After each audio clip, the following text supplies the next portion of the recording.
It's time for the Splash Live from Civic Center TV, featuring stories from and about people like you in the greater West Bloomfield area. Simulcast on cable, 89.3 Lakes FM, social media, and the web. Now live from Green Media Center on Walnut Lake Road, it's the Splash Live. Live, local, social, it's the Splash Live on Civic Center TV and 89.3 Lakes FM. I'm your host for the day, Jake Schaff, going over all of the biggest news and events from right here in greater West Bloomfield. Kicking things off, the new Chico Elementary School project has taken a big step forward and has put an official end of an era in place. Demolition of the old Green or Chico Elementary, depending on which generation of Lakers you ask, has been making big progress as of late. Portions of the building have been torn down right next door to us and continue to be torn down as the days go on. Teams from AUK Construction are working closely with us as well to coordinate safely rerouting and constructing new piping for the future Chico building, which is aimed to open in the fall of 2026. So make sure you mark that down. Fall of 2026 is when the new building is scheduled to open. We did reach out to AUK and West Bloomfield Schools officials and are working actively on receiving further updates for the next steps on this old building as it comes down, and preparations are made for the new state-of-the-art elementary school. But that is sure to be something really big to look forward to right here in the community, and a big development for the kids as this school will be opening up in just a couple short years.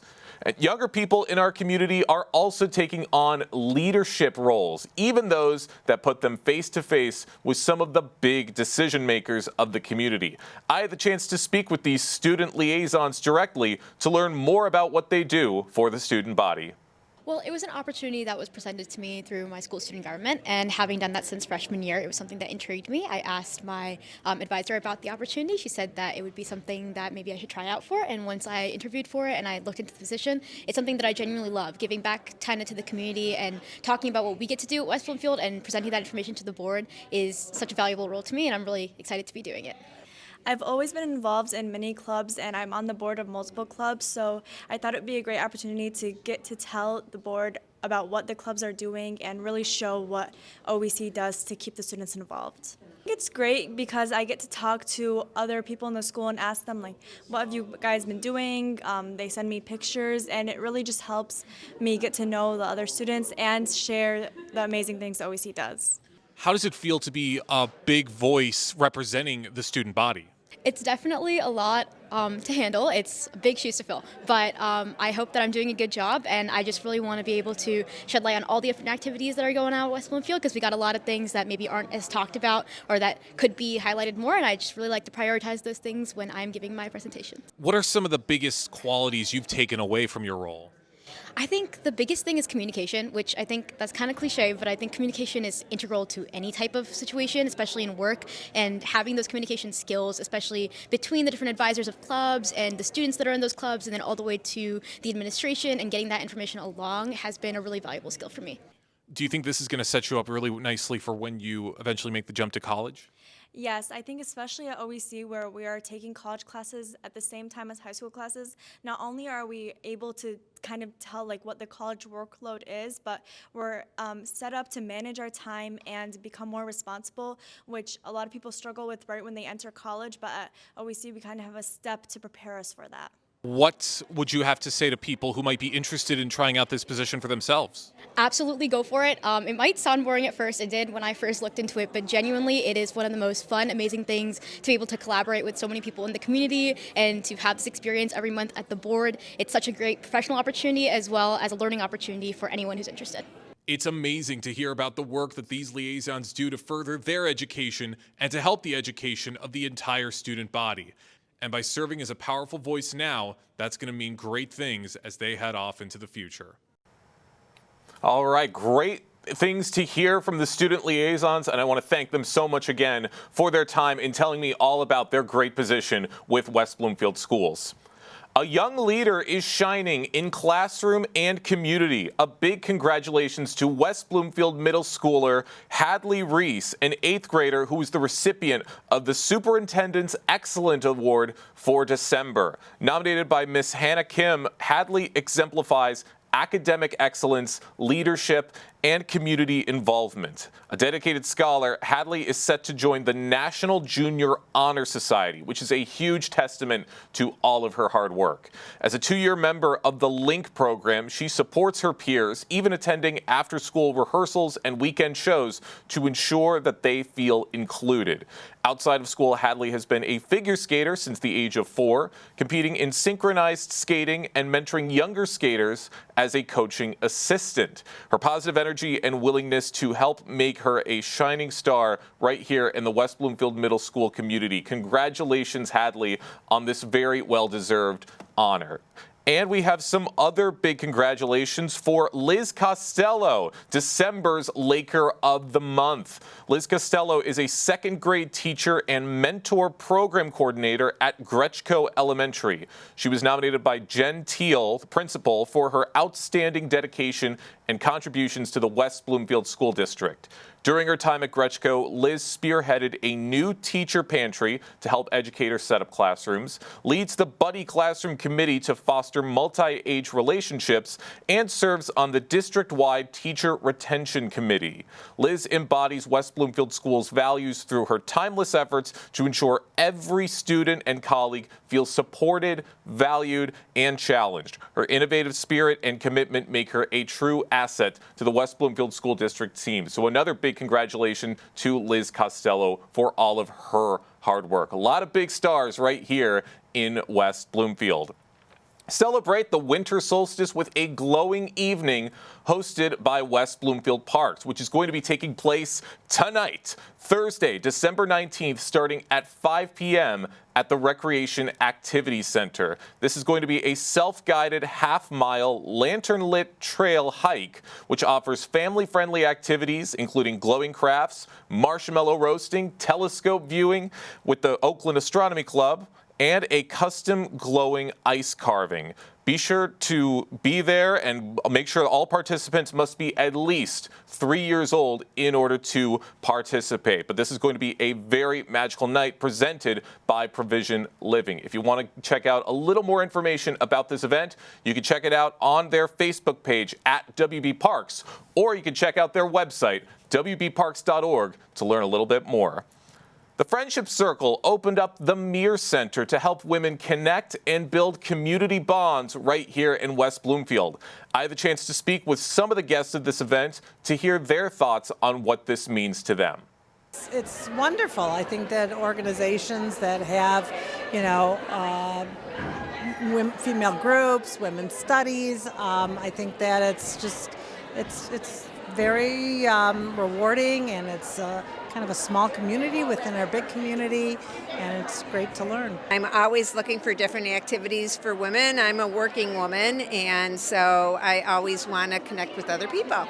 So I thought it would be great, and it was a great cause. I love the Friendship Circle, and I loved being with this group of women, and I'm very proud of the work that this committee did in putting this amazing event together. What were some of the big things you've taken away from tonight? I took away the confidence to sing amongst a group of people, because I've been told forever to keep my mouth quiet, to always lip sync, because I have such a terrible voice. And I really felt like my voice was heard, and and I always love when my voice is heard and I feel like I'm making a difference. So I found it very empowering, and I also thought it was interesting to look around the room and see a group of women who didn't have any inhibitions there. They all were the same, and they were all enjoying the evening together. Have you seen these connections being made tonight, and have you seen the impact already? Oh my God, I had physical chills over my entire body when we were singing, and my mom and my sister-in-law, we were all holding hands and swaying, and we all felt it. I saw people crying, I saw people smiling, and everyone was nervous at first, but they got all into it, and especially the second time around, everyone was really excited and really a part of it. So, what was the inspiration behind the event tonight? In times like this, where lots of our community are just a little bit overwhelmed, a lot going on in the world, difficult times, this is a time to come together in unity and really coming together with positivity and light. And the quote that this is based on is a little bit of light pushes away a lot of darkness. It's time for all of us to come together, be united as one, and really share the light with others. As women, when we get together, there's a tremendous strength. And like I shared with our community, we could be inspired, and then inspiration can be fleeting. So it's really important to say, what can I do to bring more light to the world past this event? So when we come together, the energy is tremendous. We're all together, united, and let's take that incredible feeling and bring it to help others. The Friendship Circle of West Bloomfield brought forward that feeling of togetherness thanks to a little bit of passion and a little bit of emotion. Lots of great things right here at the Mears Center and with the Friendship Circle as they continue to do great things for everyone in the community. So a big thank you to all of them for having me stop by and to learn more about this great event. We've got other great things right here in the community, including Temple Israel's Do Right December program, which is sparking inspiration and supporting all of those in need right here in the community. Here to tell us more, we have Rabbi Joshua Bennett with Temple Israel to tell us more about this incredible program. Rabbi Bennett, thank you so much for joining us. It's great to be with you, and I'll tell you, it has been an amazing, amazing December for us, with several different programs. First of all, we have been working with Lighthouse SOS, a shelter in Pontiac that has brought people into spaces where they can feel safe. And we've had the opportunity to feed members of that community. We have also participated in Moonbeams for Sweet Dreams at Corwell Beaumont Hospital in Royal Oak, where we stand outside the children's wing and offer our flashlights as a prayer and a nighttime lullaby for children who are sick in the hospital. And then next week on Christmas, we are participating with Jimmy's Kids in the city of Detroit to bring gifts to families in need in the city of Detroit. So it's been an amazing month, and still more to come. Wow, that is a lot of amazing stuff. And I know it's been very busy for you guys. I know you're hopping around all over the place, which we can see you're in your car right now. You're going to be going all over the place all day. So we really do appreciate you taking this time to speak with us about this program. And I want to talk about what this means to the people of Temple Israel. And are there any specific stories of connection and gratitude that stand out to you? It's an important time of year for us. Like every community, the wintertime brings a little bit of darkness, and with that darkness comes some challenge for people. So being able to give back to the community in this way is something that makes us proud, and it's a huge part of the Jewish tradition to give back. It's called tzedakah, or charity, and it's something that we're able to do from our position of opportunity. It's also important in this particular year because, as you know, things have been very challenging in our community and around the world, an enormous rise in anti-Semitism. And so for the Jewish community to be doing wonderful, strong, good work in the world is an important symbol of what we stand for. And you asked about specific connections. We actually, this past weekend, had an amazing program with our youth groupers and JARC, which is an organization that is serving the special needs community in Detroit. We had a Hanukkah party with them, and I watched our kids dancing on the dance floor, celebrating with those people, giving them an opportunity for hope and positivity in this holiday season. Oh, those are always the kind of stories you'll love to hear that really warm your heart around this holiday season. So that's amazing to hear what you guys have been able to do. And I want to go into, you were talking about partnerships with organizations. You partner with places like Lighthouse SOS and Forgotten Harvest. How do relationships with organizations like them enhance Temple Israel's ability to serve those in need? Well, we couldn't do it alone. We have an amazing source of volunteers in our membership. We have over 3,000 families at Temple Israel, and so we have lots of people who want to work. But without those partnerships, we would not have the projects that connect us to the people in need. So, for example, Forgotten Harvest gives us food for our free fresh food pantry the second and fourth Thursday of every month. We serve almost 250 families every month. Without that partnership with Forgotten Harvest, we would never be able to do that incredible work. Same goes for SOS Lighthouse, JARC, Jimmy's Kids. We are just a conduit to the good work that can happen through the incredible organizations around our community. For those just joining us, we have Rabbi Joshua Bennett with Temple Israel telling us about Do Right December, Temple Israel's program sparking inspiration and benefiting all of those in need from right around here in the community. And Josh, with your extensive work in both local and global Jewish communities, how do you personally stay connected and inspired to lead these initiatives? You know, for me, it's just part of who we are as a Jewish people. The Reform movement of Judaism, which is where Temple Israel's origins begin, starts its ideology in the work of the prophetic vision, which is to bring food to the hungry and to take care of the needy and poor in our community. So that really is part and parcel of what we do as a Jewish community.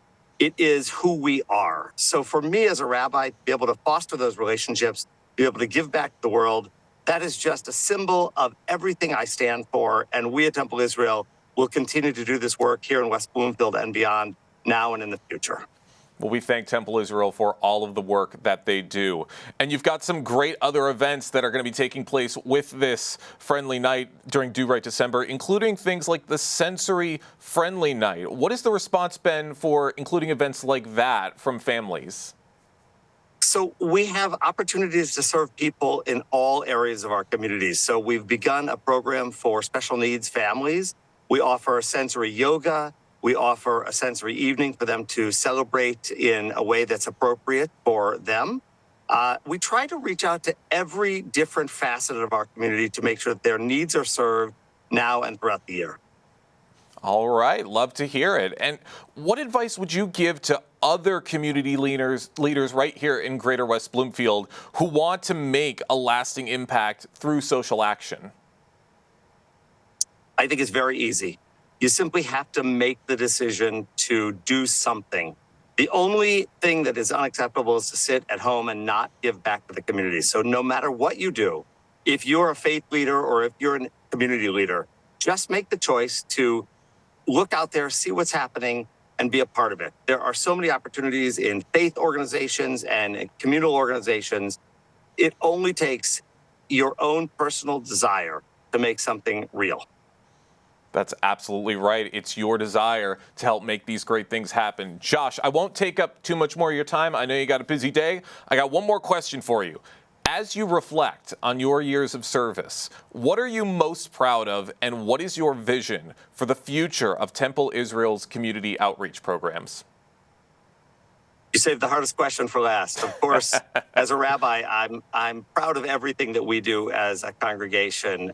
We not only serve the Jewish community, but as you've heard today, we try to serve the entire Detroit and West Bloomfield community with the kinds of social justice programming that we're offering.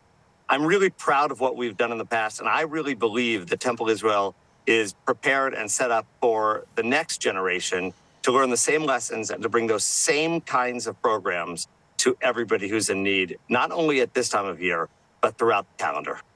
Well, you should be very proud of all the work you do. Rabbi Joshua Bennett with Temple Israel, we thank you so much for your time and joining us on The Splash today. Thank you so much. Thanks for having me. Absolutely. Lots of great things to come with Temple Israel and lots of great celebrations and community bonding for everyone in the community. So once again, we thank Rabbi Bennett for his time. West Bloomfield Middle School's Pods Talk event is impacting local students from all across the community. And here to tell us more, we have the speaker from that event, Jonathan Jackson, a motivational speaker and consultant from right here in Greater West Bloomfield. Jonathan, good morning. Good morning, sir. How are you? Really, really good, and very interested in hearing about your experience with the Pods Talk event. How did that experience of addressing 1,200 students impact your perspective as a motivational speaker? It truly broadened exactly how I see our young kids of today. Honestly, with the merging of each school, where it was Abbott Middle School and Orchard Lake Middle School coming together, there's a lot of different things that are at stake as far as teachers actually connecting with these students. Also, the students really connecting with one another. You really want to make sure that they understand how important it is to get along with one another, to really put their best foot forward, to really try as hard as they can in order to succeed. That's absolutely right. Every single interaction is very, very important, whether it be with a teacher or with another student. What strategies do you use to engage middle school students and ensure that your messages resonate with them? I ensure that everything that I'm saying is from a non-biased perspective. So I make sure that they understand that I was exactly where they were at one point. I went through middle school, right? I went through West Bloomfield schools as well. I'm a West Bloomfield alumni. I've been through all of West Bloomfield schools when it comes to each grade level. So with that being said, I try to help them understand that, hey, I've been where you are. I understand what you're going through and I understand where you're going. And I want to help you get there in a smoother way, a better path, and make sure that you are making an impact along the way. I like that. You're making things very, very personal with these kids and talking about things almost from your own experience, but also showing that you understand what these kids are going through. And I really, really like that. And you just spoke about this a second ago, but with the recent merger of two middle schools into one, how do you think your presentation helped students adjust to their brand new environment? Honestly, I feel like a lot of the students were impacted by it because after I presented, they would come up to me and tell me what they took from it. My main points were about getting to class on time. Why is that important? It allows you to be punctual. It allows you to ensure that you're actually accountable for everything that you do. You might miss the most important thing in the beginning of that class or of that presentation. So you want to make sure that you're there. I also made sure that they're responsible over themselves, responsible over their items, responsible over the work that they do. Why homework and classwork is so important? Because it's really structuring you for the life that you want to live. If you're in the work field and you're in the workforce, you want to ensure that you are very punctual. You want to make sure that you get your work done. You want to make sure that if you have to bring work home sometimes, you're able to do that and still be as successful as you can be. Hey, I was a middle schooler once too, and I know that homework can be tiring and can be the kind of thing you don't really want to do, but it is important, and it's important that every little thing that you do with school helps put you on the path to what you want to do with your future. And it's great that what you're doing is helping kids along that way. For those just joining us, we have motivational speaker and consultant Jonathan Jackson joining us on The Splash to talk about his recent keynote speaker at the Pods Talk event with West Bloomfield Middle School. And Jonathan, you talked about this idea of keeping your name, thumbprint, and footprint clean. Could you expand on that idea and how students can apply it to their daily lives? Absolutely. So I always say keep your thumbprint clean. In keeping your thumbprint clean, it follows you everywhere. Any important paperwork, anything that you have to do where you have to show and prove who you are, you use that thumb, right? You are the only person with this thumbprint. So you have to make it count. It follows you everywhere. You have to make sure that you're leaving your mark. Keeping your footprint clean. If it's a fresh sheet of snow on the ground and you're walking through that snow, you can see exactly where you just came from. You can see exactly where you just walked.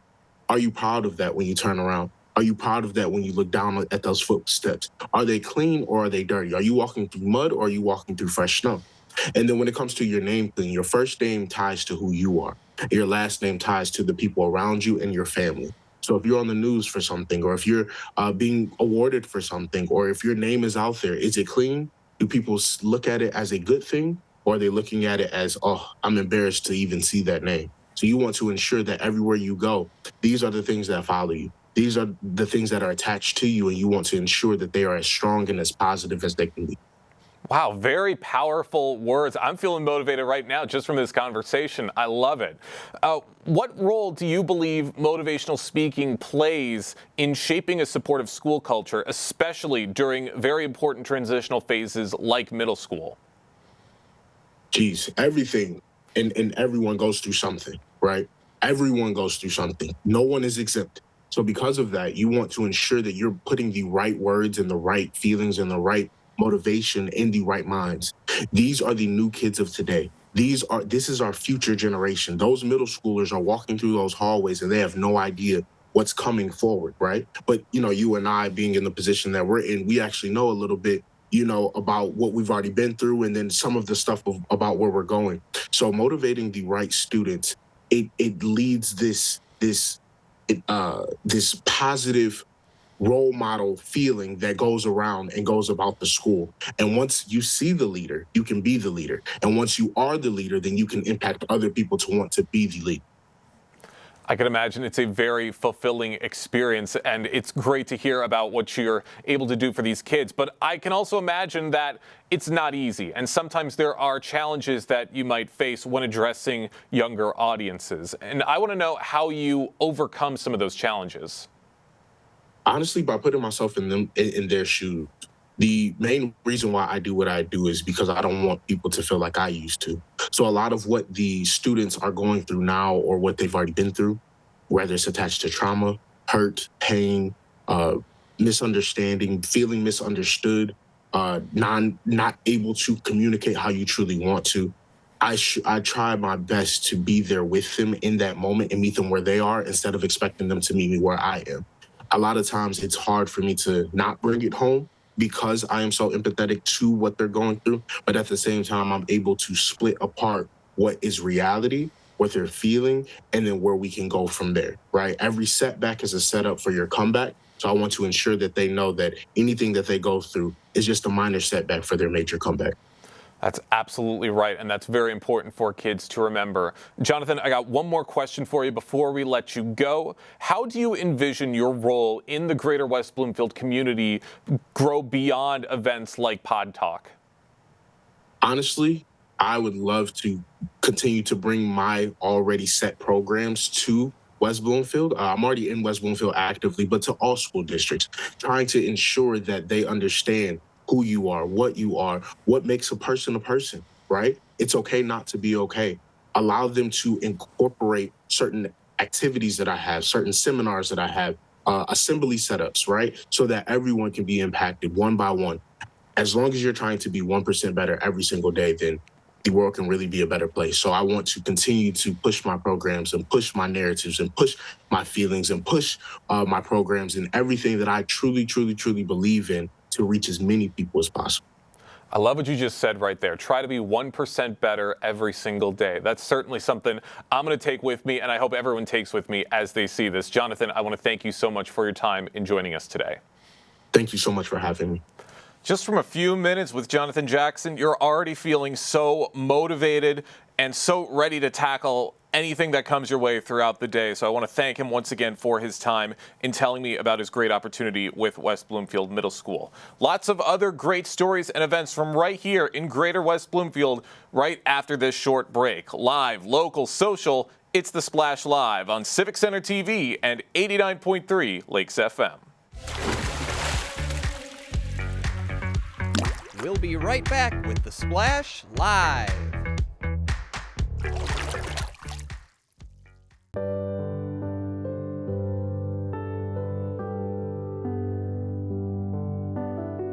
What people are watching in Orchard Lake, Civic Center TV, and 89.3 Lakes FM. Okay, Dad. 1, 2, 3.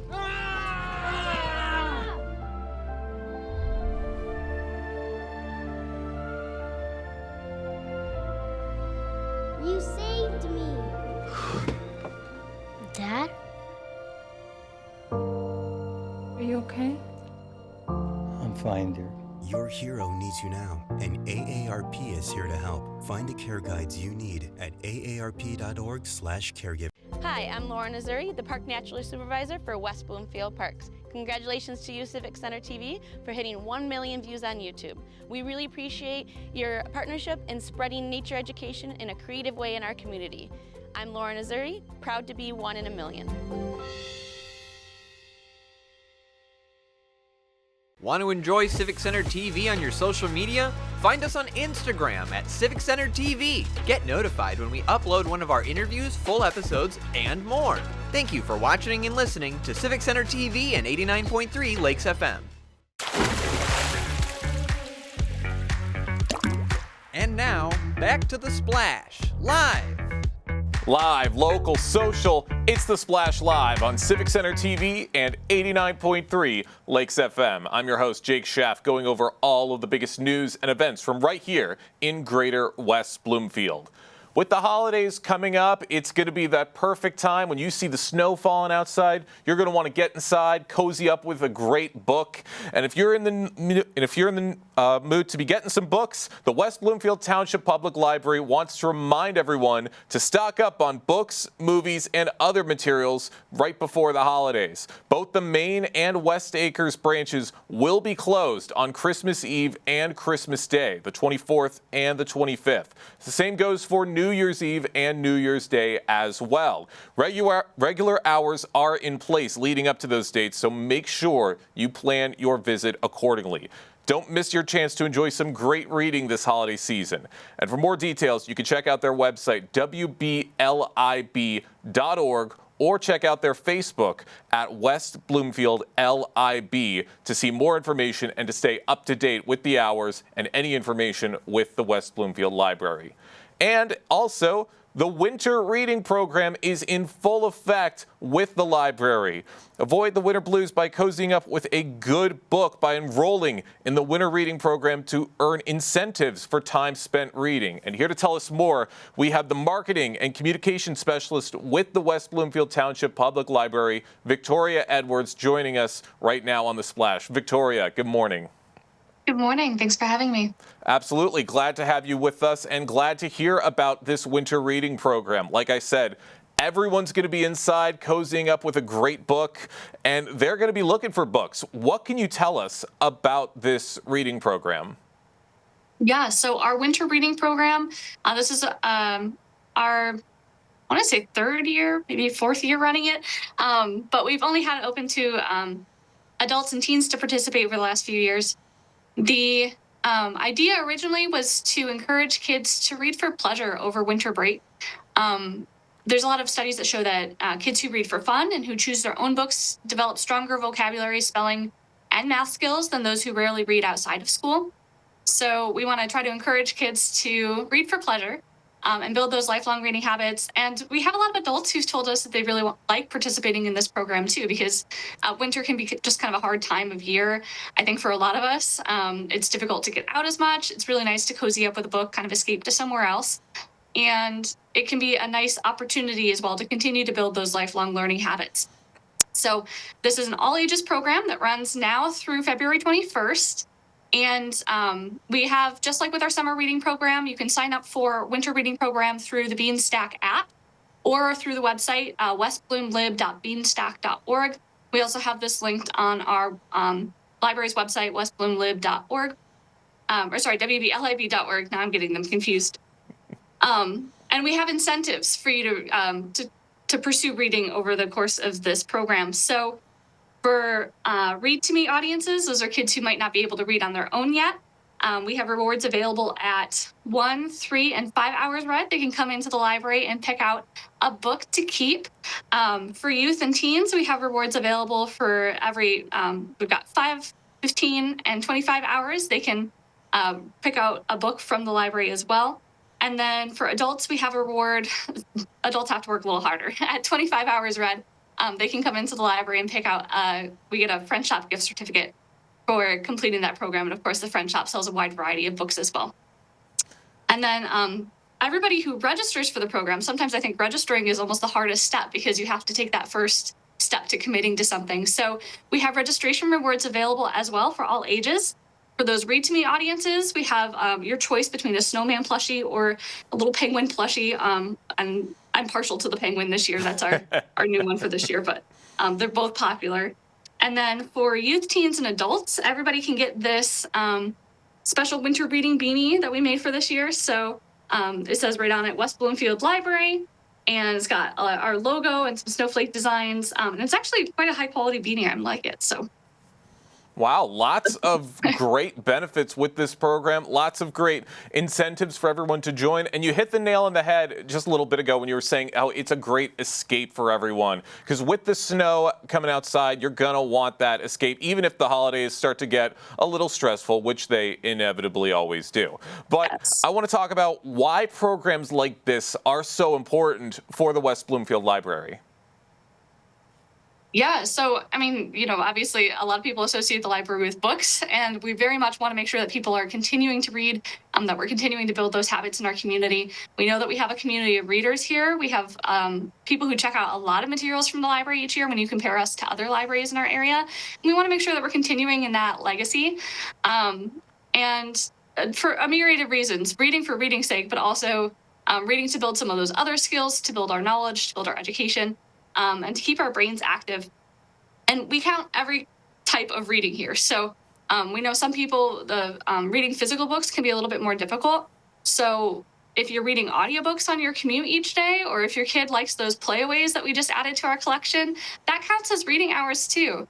There are a lot of additional skills that those types of reading are building, some beyond what physical books do. So there's a lot of debate, of course, between what counts as reading, but we count everything as reading. So. Yeah, lots of great ways to get your reading fix in for the holiday season. For those just joining us, we have Victoria Edwards, the Marketing and Communications Specialist for the West Bloomfield Township Public Library, joining us to talk about the library's winter reading program, which is in very full effect right now. And I also want to go into how does it feel to be benefiting other outlets such as the Friend Shop, which you mentioned just a little bit ago, with this program and helping them out? Yeah, the Friends do so much for us each year, supporting our programs, organizing programs of their own. And I mean, right now they're just wrapping up a Giving Tuesday campaign to fund more virtual reality headsets, which I know can't come soon enough. Our teens have been chomping at the bit to get more VR headsets available. And I know we want to expand those and have more adults able to explore those materials too. So we've been able to be benefactors of a lot of the Friends partnership over the years. And we'd like to be able to continue to build that. And to be able to provide people something else to do at the library, frankly. We have a few other activities that are happening during our winter reading program, too, just to make sure that the library is more of a place where people can come out and spend more time. And the Friend Shop helps with that. That's great. And it's interesting to hear about how all of these other great resources, because libraries aren't just for reading. They're there for a lot of great things. And could you talk about how you are expanding things beyond reading with the library? Yeah. So, I mean, even just within our winter reading program, we have all these reading components to incentivize people to read. But we also have, right now, we're running a scavenger hunt in our youth area. So families can come in and get to know our youth area a little bit better, get to be familiar with some collections and some areas of that space that they might not otherwise get to see. So we have a snowman scavenger hunt that, of course, the kids are all over right now. We have a selfie station in the back, so you can kind of experience a little, I guess, tag us in your winter reading efforts. And we also have a sticker mural in the front to try to bring the community together in building a community piece together. So there are so many different elements to library work beyond even the winter reading program. We have, we're running an art contest right now for MLK Day. So we're working on collecting, we've got canvases available at our public service desks, and people can come and pick up a canvas and create their own work of art to submit to our contest. We've got some lovely prizes, again, courtesy of that Friends partnership. And gift cards to Schuler Books available for different age groups that are selected to win that art contest. We have also non-traditional collections that we've been working on developing. We just announced recently our board game collection. So you can come to the library and check out a board game that's beyond what the scope of what reading is and what libraries have traditionally been considered to be, but it builds a lot of those similar skill sets and different skill sets as well that we're really interested in helping people reach. And also board games these days can be kind of expensive. So it's nice to have an opportunity to try something out before you might go and buy it.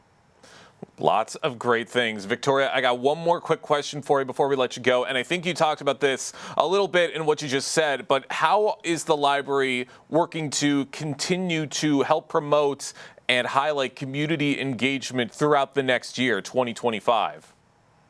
Yeah, well, we have a lot of events coming up. We actually just announced our winter events brochure for this year for January, February, and March seasons. And I know we have some more, even more exciting community partnerships beyond that. This includes, our events that we do in partnership with the Greater West Bloomfield Historical Society, some of the events that the Friends of the Library organize and have helped sponsor. And then also, we're expanding a little bit. In March, we have a partnership with the Bloomfield Township Public Library, and we're both bringing out big name author Shelby Van Pelt, who wrote, you're probably familiar with the octopus book, Remarkably Bright Creatures. So registration for that opens in January, on January 6th. And we have more information about that coming soon too. But so many exciting things happening at the library. Lots of events, lots of services that we're always excited to partner with other community organizations on. Of course, our Parks Department has been a huge partner for us over the last few years as well. So we're excited about a lot of the things that we're working towards. I can't talk about all of what's happening in 2025 yet, but stay tuned. Got to keep some stuff secret, but we can't wait to see what you guys have in store. Victoria, I want to thank you so much for your time and joining us today. Thank you for having me. Always love having you guys with us, and always love hearing about what the West Bloomfield Township Library does for the community and encouraging this great environment of reading. So really excited to hear what's going to be coming up in 2025, which is very, very soon.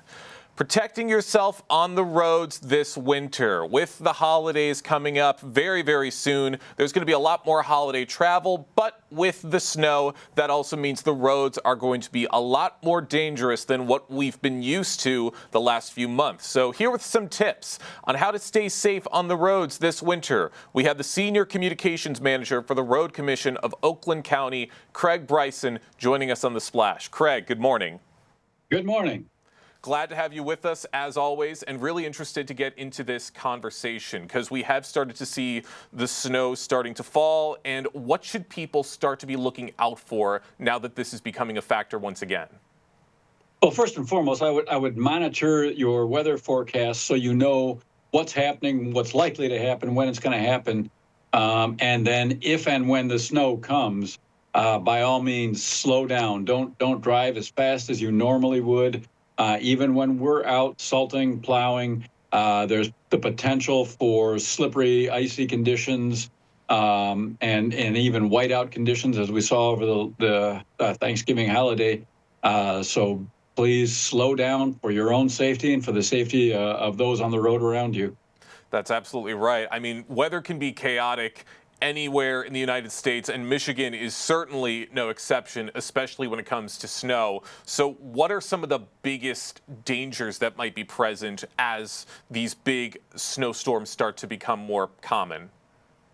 Well, when we get the heavy snow, and we have things like whiteout conditions or just very heavy snow, we will be out with all available trucks.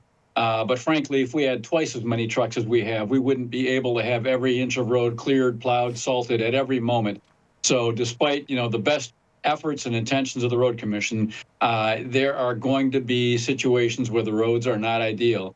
And drivers, it's incumbent upon drivers to please drive appropriately for those conditions. Increase the space between you and other vehicles in the front. Slow down. Be extremely cautious, give yourself more space to turn, to switch lanes, that kind of thing. Really, caution, I can't emphasize that enough. Caution is really important during those conditions. Caution is key, absolutely. And I'm glad that you started talking about what the Road Commission is doing around this time of year. And I'm curious, what are some of the biggest obstacles that you guys tend to face around the winter season? Well, the biggest one really is the forecasting. Forecasting is as much an art as it is a science. Even though we have meteorologists, with advanced degrees, they're able to study the weather. But even their best forecasts are not always accurate. And there are times when we get a forecast for a big storm that doesn't materialize and we're out doing nothing. There are other times when we get no advance warning that there's going to be a big storm and we have to play catch up. Those are the more challenging situations. If we are not expecting snow, we can't be out on the road preparing for it. We monitor multiple forecasting services. We have our own paid services. We monitor the local media sources. But again, they're not always completely accurate. Storms can change directions at the drop of a hat. They can develop at the drop of a hat, and we'll respond as quickly as we can. But if we have to call in drivers from home, there can be an hour or more delay between the point where we call those drivers in, they get to the garage, get in their truck, get their truck loaded up with salt, and get out on the road. So again, caution on the part of the drivers is really critical this time of year. For those just joining us on the Splash Live, we have Senior Communications Manager for the Road Commission of Oakland County, Craig Bryson, joining us on the Splash to talk about some things to watch out for on the roads as we start to see a bit more snowfall, a bit more ice, and many more factors that could come into play, and the importance of keeping yourself safe. And Craig, I want to talk about maybe you could explain this a bit more. What are some big areas around the West Bloomfield area that people might need to be looking out for more specifically? Well, the first areas often to freeze or to become slippery are the bridges and overpasses. So anytime you're crossing a bridge or an overpass, and there's not too many overpasses in West Bloomfield, but there are certainly some bridges. Be cautious about those. When you have cold air underneath the road, that'll certainly cause the road temperature to drop more quickly and areas to freeze. Of course, hills and curves are always tricky, and we try to give those added attention.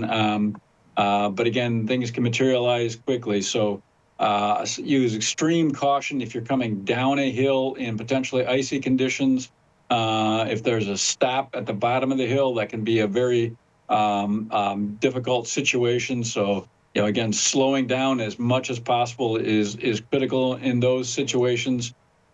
Because of our priority system, which is based on safety, we're going to be focusing first on the busiest roads. So the less traveled roads may be a little bit more likely to have a snow accumulation on them at times, and that may make them a little bit more slippery. So the lower the traffic volume, the more caution you really need to apply on those roads as well.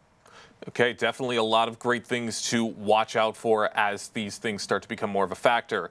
And you talked about a bit more how you guys are working to minimize a lot of these issues. What are some ways you're doing so that maybe the general public might not be as aware of? Yeah, great question. So we've introduced a lot of new techniques over the last decade or so. Now almost all of our trucks, I think all of them, actually have liquid brine tanks on the trucks. So liquid brine is naturally occurring salt water that we pump out of the ground. We literally spray that on the rock salt as it comes out of the back of the truck. That causes the rock salt to activate more quickly, causes it to stick to the pavement more quickly, and speeds the process of melting the snow and ice, as well as reducing the amount of salt we need to use, which is better for the environment.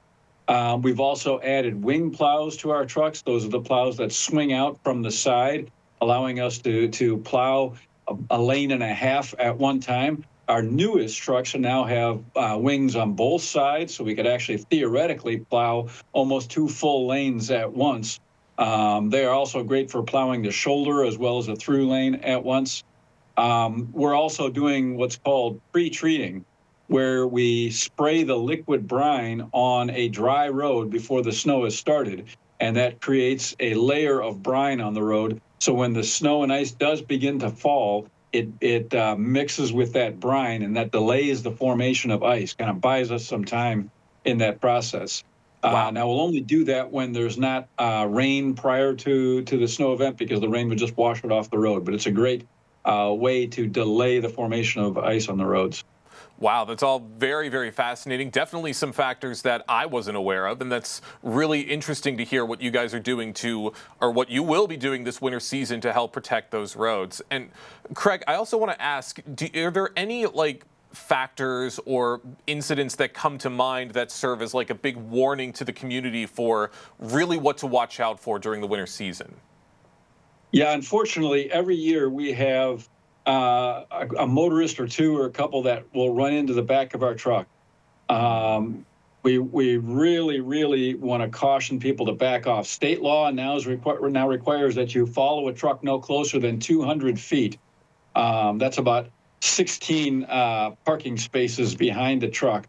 And again, the reason for that is when a car or passenger vehicle runs into the back of a 12-ton steel truck, it's not good for the passenger vehicle. We often see cars totaled, sadly, some injuries. It doesn't affect our trucks very much because, again, they're solid steel, but it's not good for the motorists. And those trucks tend to go more slowly than passenger vehicles, and they take more space to turn and to stop. So please give them the room for your own safety, as well as to allow them to make the roads safe for the rest of us. That's certainly right. And Craig, we appreciate all of your time and for telling us this information and for giving us a good insight on what to watch out for this season. Before we let you go, where can people go to learn a little more information on what to look out for and maybe some updates on what to watch out for as the weather starts to become a bit rougher? Absolutely. First, you can go to our website, which is www.rcocweb.org, rcocweb.org. Please follow us on social media, Facebook, X, Instagram. We'll post things on there as they're happening, let people know when our trucks are out or if there's problem areas, that type of thing. Those are the best sources to get information directly from the Road Commission. All right, you heard it here first. That's the website, and that's where to go. Craig Bryson with the Oakland County Road Commission, we thank you so much for your time today. Thank you. Appreciate the opportunity. Michigan weather can be very unpredictable, and especially in a season like winter where things can always get very, very tricky on the road. So it's very important to have this information to stay safe on the roads this holiday season. And once again, we do thank Craig for his time in sharing his knowledge with Civic Center TV. We got lots more stories and lots more stuff to get into right after this quick break. Live, local, social. It's The Splash Live on Civic Center TV and 89.3 Lakes FM. We'll be right back with The Splash Live. This is Civic Center TV and 89.3 Lakes FM. On cable and the radio. On the web too, and on social media. Civic Center TV, television that's close to home. I'm Gina Gregory, president of the Greater West Bloomfield Historical Society. I'm excited that Civic Center TV has reached 1 million views on YouTube. Congratulations. That's just terrific. We appreciate everything Civic Center does for the Greater West Bloomfield Historical Society and the community. For us, they promote and highlight our events. It's awesome to have them available 24/7 on YouTube. I'm Gina Gregory and proud to be one in a million. 1 in 4 Michigan homes has high levels of radon, a naturally occurring radioactive gas known to cause lung cancer. It doesn't matter where you live or what type of home you have. You won't even know it's there unless you test. So don't wait. Testing is cheap and easy, and if there's a problem, it's simple to fix. Visit michigan.gov/radon to learn more. We took action. Will you?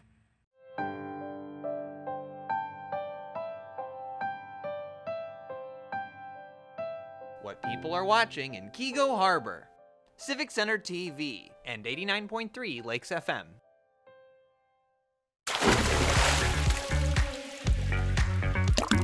And now, back to The Splash, live. Live, local, social, it's The Splash Live on Civic Center TV and 89.3 Lakes FM. I'm your host, Jake Schaff, going over all of the biggest news and events from right here in Greater West Bloomfield. Over the weekend, local first responders took some time to brighten up some kids' evenings during Moonbeams for Sweet Dreams. Police and other first responders from Greater West Bloomfield and neighboring communities met at Gino's before heading to Royal Oak to greet kids in the hospital for Corewell Health's annual Moonbeams for Sweet Dreams event. Local officers from Bloomfield Township and Orchard Lake told our team why this is one of their favorite ways to reach out to the community beyond the duties of their day-to-day service. Yeah, so Bloomfield Township, our police department's been doing this for years. As soon as it came out, we heard about it. We knew it was something we wanted to get involved with, come down the road and support all these kids, especially during the holiday season. It's nice to see a lot of friends from our neighboring communities, and they're all out here to support. And, you know, we all have good hearts, and we really enjoy this event. I really enjoy seeing all the other law enforcement and fire departments come out here to do this as well. This is a wonderful event, and we have a huge turnout from police departments and fire departments all over the Oakland County area, and it's a wonderful event to help keep the spirit of the kids up. So this is actually my first time. There's several officers that have done it in the past, and I've talked to some of the nurses that work here, and they said the kids just light up when they see us all. I'm happy to see all of the agencies here and the administrators involved with those agencies, like my police chief, Gomez, supporting this event, and all the other chiefs in the area supporting this event. It was a very meaningful event for everyone who was there that night, not just the first responders, but for those who helped put together this event. Bobby LeBlanc from Keego Harbor, one of the key people behind the pre-Moonbeams gathering, holds this event very close to her heart and knows it means a lot to see this kind of support from all across the community. You know, these poor children that are in the hospital are suffering from something. For this they look forward to this. You know, they're going to be stuck. Who wants to be here in the hospital on the holiday? So this is just for let them know that the community is out here and we're rooting for them, that they get better. Been in contact with Lisa Muma, who started this.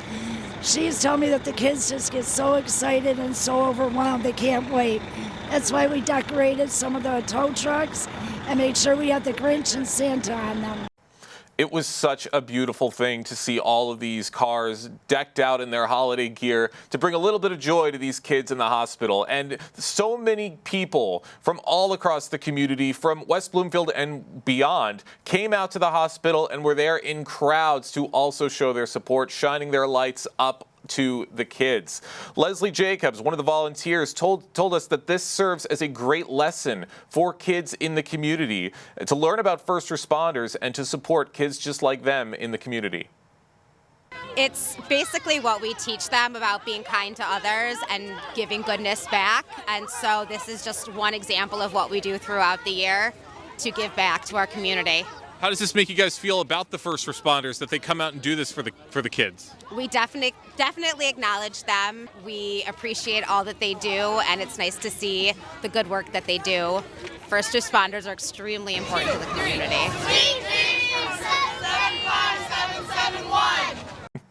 Lots of great smiling faces, and I'm sure that everyone who was there that night left with a warm feeling in their heart and a greater appreciation for everything the first responders do for the entire community. So big thank you to everyone from Moonbeams for letting me stop by that night and to get glimpses of all those smiling faces. The Green Dream for December for West Bloomfield Parks. Each month, our friends at West Bloomfield Parks share ideas on how to live just a little bit greener. And their Green Dream for December is simple swaps. With many holiday festivities on the horizon, there are a few simple swaps that can help make this season just a little bit greener. Did you know that both wrapping paper that contains glitter and tissue paper are not recyclable? This holiday season, try swapping these items for recyclable wrapping paper options, or forego the paper altogether and opt for reusable wrapping items like fun dish towels, reusable bags, or upcycled fabric. But great options to kind of help decrease the clutter and to decrease the amount of trash here all around West Bloomfield, but great ways to make a difference. And if you want to learn more, you can check out their website, wbparks.org, to learn a little bit more on how to live just a bit greener this holiday season.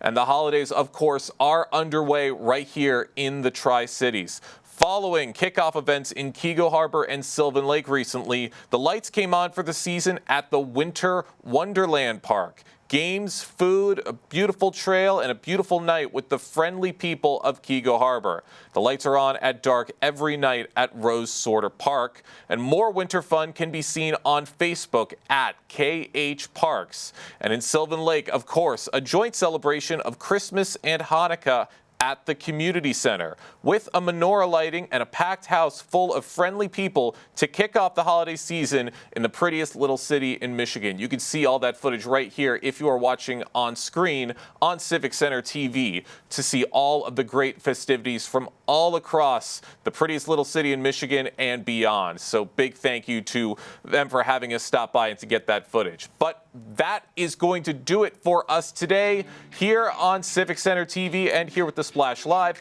A big thank you to Tyler Kieft and Calvin Brown at Master Control, and of course to all of our guests for stopping by today. Live, local, social, it's the Splash Live on Civic Center TV and 89.3 Lakes FM.